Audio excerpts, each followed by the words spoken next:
Morrison's decision to hold their position and fight proved to be the right choice. Within minutes of settling into their new defensive positions, enemy fighters appeared exactly where the team had been lying just 20 minutes earlier. Maria counted at least 8 hostile fighters moving with military precision across the rocky terrain. The enemy had set an elaborate trap. The intelligence about Hassan's location was false information designed to lure American special operations teams into a prepared killing zone. Maria realized they had walked directly into an ambush that had been weeks in the planning. Tommy Chun continued monitoring enemy communications while the team prepared for contact. The coded transmissions were increasing in frequency, and he could hear excitement in the voices. The enemy believed they had cornered a high-value American unit and were coordinating their attack. Through her scope, Maria watched as the enemy fighters split into 3 groups. One group moved to block their northern escape route toward the pickup point. Another group positioned themselves to attack from the east. The third group, which included what appeared to be sniper teams, took positions on the high ground across the valley. David Williams, their medic and secondary sniper, had positioned himself 50 meters to Maria's left. He had visual contact with the eastern approach and was tracking 2 enemy fighters who were trying to flank their position.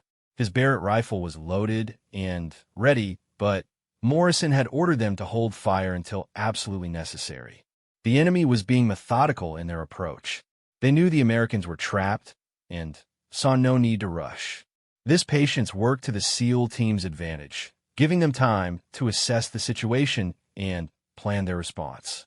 But it also meant the enemy was confident in their superior numbers and positioning. Alex Turner had found a position that allowed him to observe the compound below. Through his binoculars, he could see additional fighters emerging from the buildings. The compound was not just a trap location, but also an enemy staging area. He counted at least 20 additional fighters, all armed with military-grade weapons. Maria's radio crackled with Morrison's voice. The lieutenant commander had made contact with headquarters and was requesting immediate air support. But the nearest attack helicopters were 40 minutes away, and close air support aircraft were over an hour out. The team would have to survive on their own until help arrived. The first shots came from the high ground across the valley. Enemy snipers had identified David Williams's position and were trying to eliminate the American sniper threat. Bullets cracked overhead and struck the rocks around his position, sending stone fragments flying. Williams immediately displaced to a backup position they had identified earlier.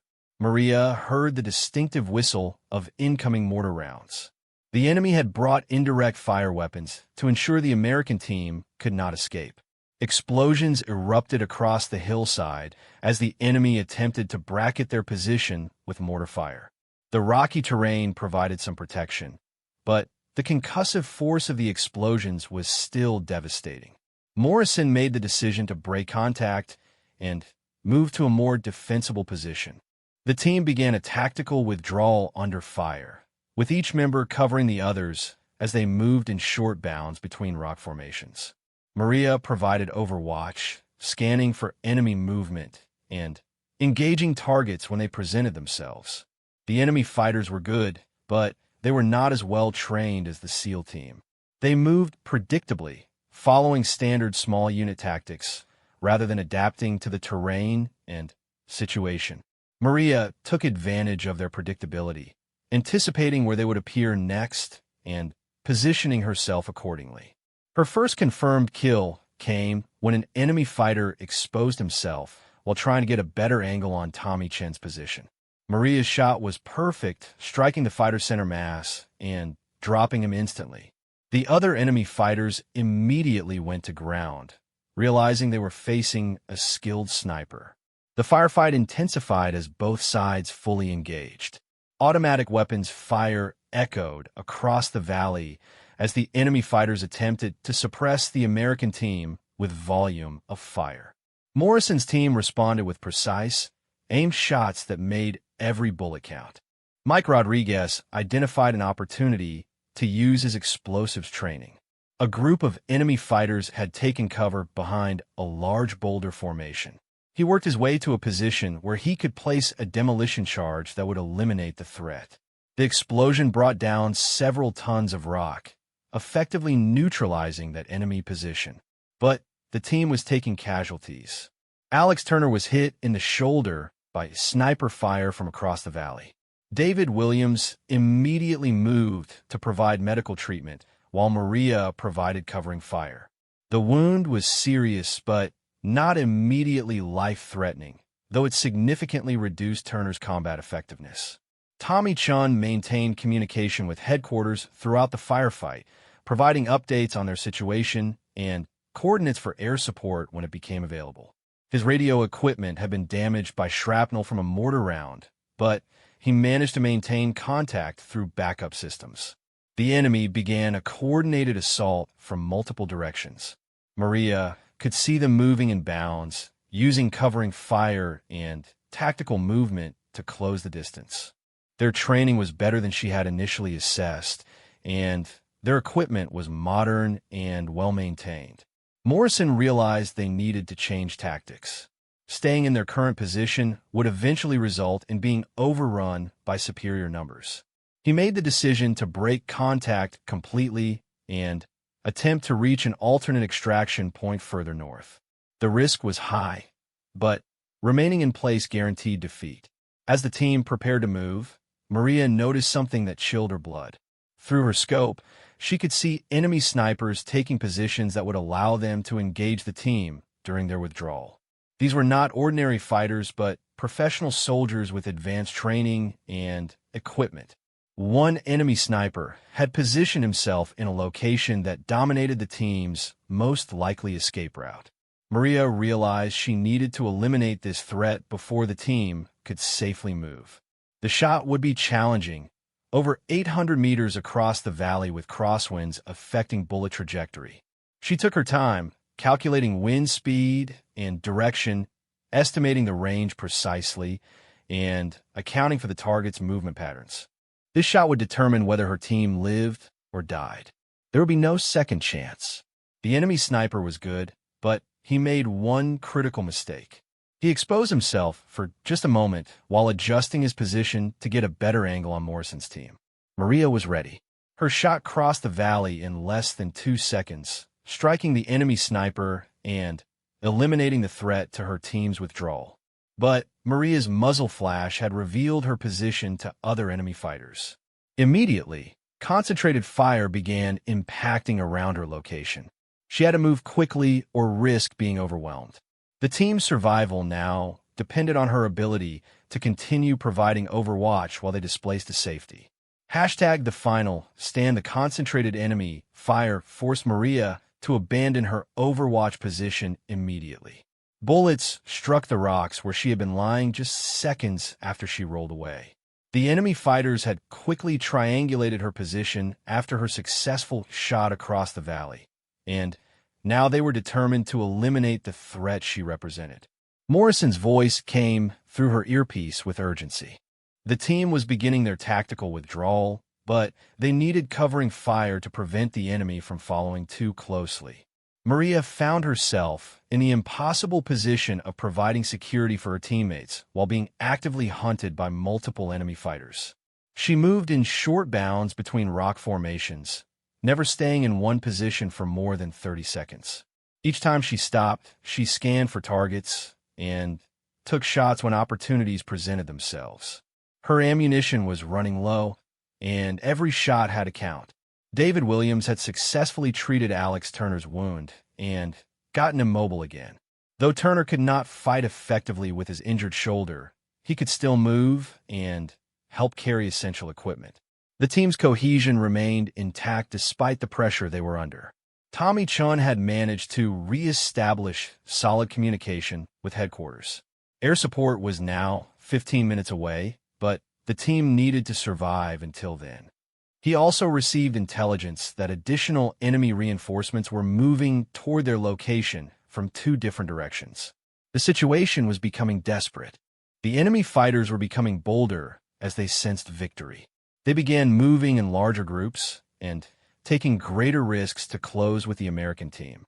Maria realized they needed to find a more defensible position or risk being overrun by sheer numbers. Morrison identified a series of caves about 400 meters up the slope that could provide better cover and defensive positions. The movement would be dangerous across open ground, but staying in their current location was certain death. He made the decision to move toward the caves in a series of coordinated bounds. Maria volunteered to provide rearguard action while the rest of the team moved toward the caves. This meant she would be alone against multiple enemy fighters while her teammates reached safety. Morrison initially refused, but Maria convinced him it was their only chance for everyone to survive. As her teammates began their movement toward the caves, Maria established herself in a position that allowed her to observe all the likely enemy approach routes. She had 43 rounds of ammunition remaining and needed to make each shot eliminate a threat to her team. The enemy fighters appeared exactly where she expected them. They were following standard pursuit tactics, which made them predictable but also dangerous due to their numbers. Maria began engaging targets methodically, picking off the most dangerous threats first. Her first target was an enemy fighter carrying what appeared to be a rocket-propelled grenade launcher. If he reached a position where he could engage her teammates, the results would be catastrophic.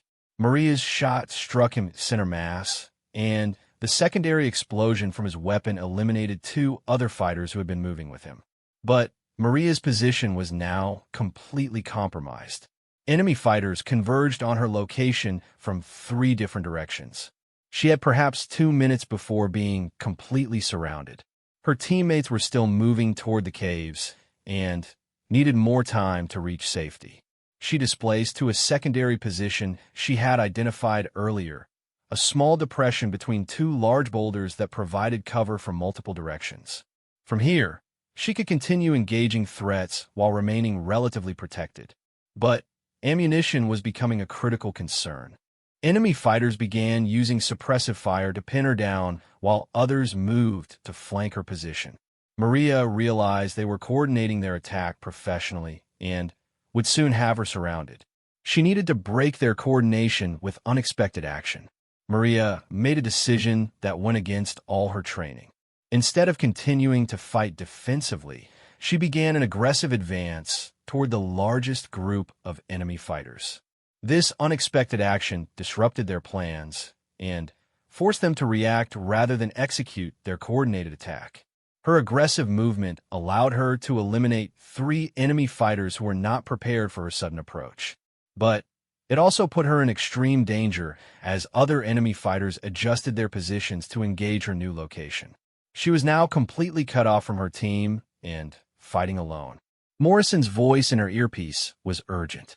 The team had reached the caves and established defensive positions, but they could not provide effective supporting fire at her current location. She was on her own until air support arrived, which was still 8 minutes away. Maria found herself in a running firefight across the rocky terrain. She moved constantly, never staying in one place long enough for the enemy to coordinate effective fire against her position. Her marksmanship training and physical conditioning were being tested to their absolute limits. The sound of approaching helicopters finally reached the battlefield. 2 AH-64 Apache attack helicopters appeared over the ridge line and immediately began engaging enemy positions. Their 30mm cannon fire was devastating against fighters in the open, and within minutes the enemy's coordinated attack began to collapse. But Maria was still in danger from friendly fire. The helicopter crews could not distinguish her from enemy fighters at their engagement range. She needed to signal her location and get to a position where the pilots could identify her as friendly. Using her signal mirror, Maria began flashing her location to the helicopters while moving toward a predetermined extraction point. The pilots quickly identified her signal and adjusted their attack patterns to avoid her position while continuing to engage enemy fighters. The arrival of air support changed the entire dynamic of the battle. Enemy fighters who had been aggressively pursuing the American team were now running for cover from devastating helicopter attacks. Those who tried to continue fighting were quickly eliminated by precise cannon fire. Within 10 minutes, the immediate threat was neutralized. Maria reunited with her team at the cave position, and together they moved to a clearing where extraction helicopters could safely land. The mission had failed in its original objective, but all team members had survived what should have been a fatal ambush. As they lifted off in the extraction helicopter, Maria looked back at the battlefield below. She counted at least 15 enemy casualties visible from the air, with more likely hidden in the rocky terrain. The enemy had paid a heavy price for their ambush attempt, but they had also demonstrated sophisticated planning and professional execution. The intelligence failure that led to the ambush would be investigated thoroughly. Someone had provided the enemy with detailed information about American Special Operations procedures and capabilities. But that investigation would be someone else's responsibility. Maria and her team had done their job and survived against overwhelming odds. During the flight back to base, Morrison approached Maria to discuss her actions during the firefight. Her decision to single-handedly delay the entire enemy force while her teammates reached safety had been both heroic and extremely dangerous. It was exactly the kind of aggressive action that defined Navy SEAL operations. Maria's response was simple and direct. She had joined the SEALs to serve with the best warriors her country had to offer. When those warriors needed her to buy them time to reach safety, there was never any question about what she would do. The mission and her teammates always came first, regardless of personal risk. The debriefing would reveal that Maria had eliminated 11 enemy fighters during the engagement, including 2 trained snipers and several fighters armed with crew-served weapons. Her accurate fire and aggressive tactics had prevented what should have been a successful enemy ambush from achieving its objectives. But statistics could not capture the full significance of her actions. By choosing to fight alone against overwhelming odds, Maria had embodied the warrior spirit that defined her unit. She had proven that training, courage, and determination could overcome superior numbers and prepared positions. The enemy fighters had whispered among themselves about who was hunting them from the shadows. They had expected to ambush a routine American patrol and instead found themselves facing one of the most elite units in the military. Their carefully planned trap had become their own destruction, thanks to one sniper's refusal to surrender when victory seemed impossible. The morning sun barely touched the Rocky Mountains of Afghanistan as Staff Sergeant Maria Santos adjusted her scope for the 3rd time. Her breathing was steady, controlled, just like they taught her at sniper school. She had been lying in the same position for 6 hours, watching the valley below through her rifle scope. The rocky ground pressed against her body, but she had learned to ignore discomfort long ago. Maria was not your typical Navy SEAL. She had fought harder than most men to earn her place in this elite unit. Growing up in a small town in Texas, she had always been different. While other girls played with dolls, Maria was learning to hunt with her grandfather. He taught her patience, precision, and respect for the weapon in her hands. Those lessons would prove invaluable years later. The mission seemed simple enough on paper. Intelligence reports indicated that a high-value target was hiding in a compound 3 miles down the valley. Ahmad Hassan was responsible for coordinating attacks against American forces in the region. For months, he had been like a ghost, appearing and disappearing without a trace. But today, they had solid information about his location. Maria was part of a 6-person team.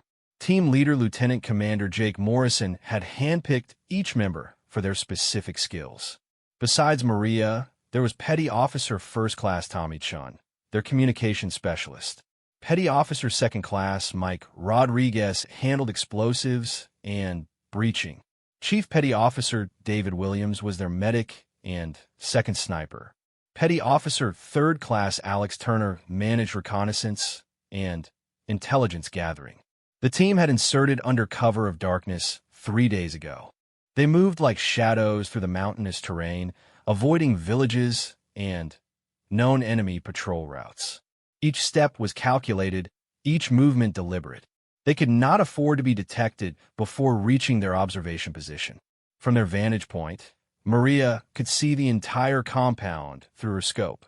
It was larger than the intelligence photos had suggested. 3 main buildings surrounded a central courtyard. High walls topped with razor wire enclosed the entire area. Guards moved in predictable patterns, changing shifts every 4 hours. She had been timing them, noting their routines, looking for weaknesses. Tommy Chun whispered into his radio, updating headquarters on their position. His voice was barely audible, even to Maria lying just 3 feet away. Communication discipline was critical in their line of work. One wrong transmission could compromise the entire mission. The plan was to maintain surveillance until Hassan showed himself, then eliminate him with a single shot. Clean, precise, and silent. The team would then extract to a predetermined pickup 0.5 miles north of their current position. Simple missions were often the most dangerous because they left little room for error. As the hours passed, Maria noticed something troubling. The guard patterns were too perfect, too rehearsed. Real security details usually had small variations in their routines. These guards moved like they were performing for an audience. Her instincts told her something was wrong, but she could not put her finger on what exactly. Lieutenant Commander Morrison noticed her tension. He had worked with Maria on 4 previous missions and had learned to trust her instincts. She had an uncanny ability to sense danger before it became obvious to others. It was one of the reasons he specifically requested her for this operation. Through her scope, Maria watched as a black SUV approached the compound gates. The vehicle moved slowly, carefully navigating the rough dirt road. This could be their target arriving.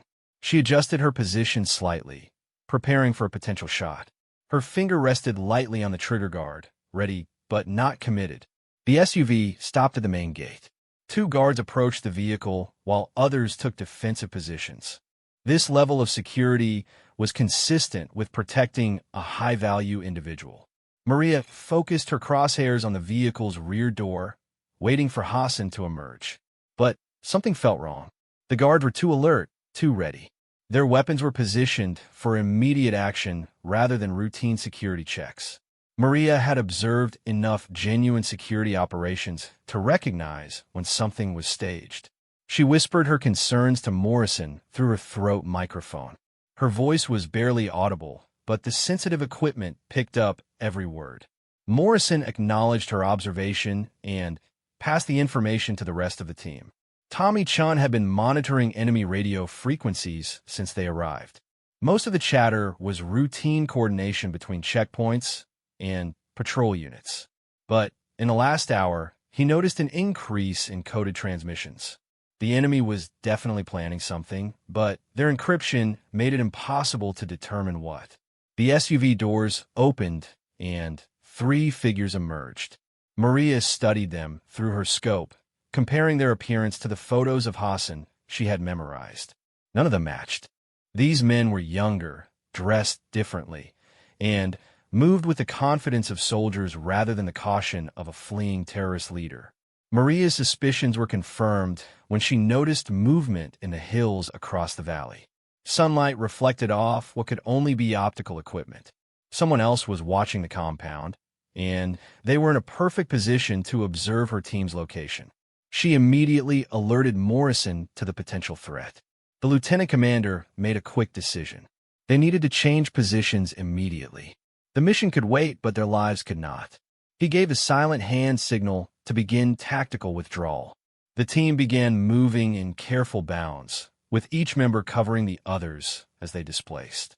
Maria provided overwatch while the others moved to secondary positions they had identified during their approach. Her rifle swept the distant hills, looking for any sign of enemy snipers.